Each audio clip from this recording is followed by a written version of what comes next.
ஆட்சி செய்ய வாய்ப்பு கிடைத்த போதெல்லாம் சமூக நீதியை சட்டப்பூர்வமாக நிறைவேற்றியவர் கருணாநிதி என முதலமைச்சர் ஸ்டாலின் புகழாரம் சூட்டியுள்ளார். இது தொடர்பாக திமுக தொண்டர்களுக்கு அவர் கடிதம் எழுதியுள்ளார். அதில் தொலைநோக்கு பார்வையுடன் கருணாநிதி உருவாக்கிய திட்டங்களும் திராவிட கொள்கைகளும் தமிழ்நாட்டிற்கு மட்டுமல்ல இந்தியா முழுமைக்கும் வழிகாட்டும் மனிதநேய தத்துவமாக திகழ்கின்றன என்றும் அவர் குறிப்பிட்டுள்ளார்.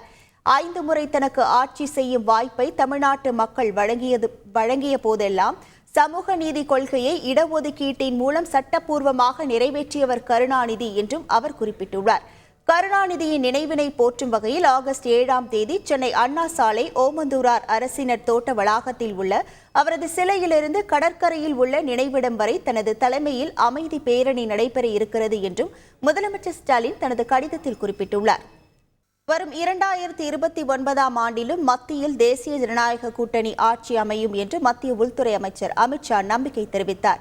சண்டிகரில் 24 மணி நேரமும் தண்ணீர் விநியோகிக்கும் திட்டத்தை தொடங்கி வைத்து பேசிய அவர், எதிர்க்கட்சிகள் என்ன செய்தாலும் வரும் 2021ஆம் ஆண்டிலும் தேசிய ஜனநாயக கூட்டணி ஆட்சி அமையும், பிரதமராக மீண்டும் மோடி வருவார் என்று அவர் கூறினார். செய்திகளை உடனுக்குடன் தெரிந்து கொள்ள உடனே சப்ஸ்கிரைப் பண்ணுங்க.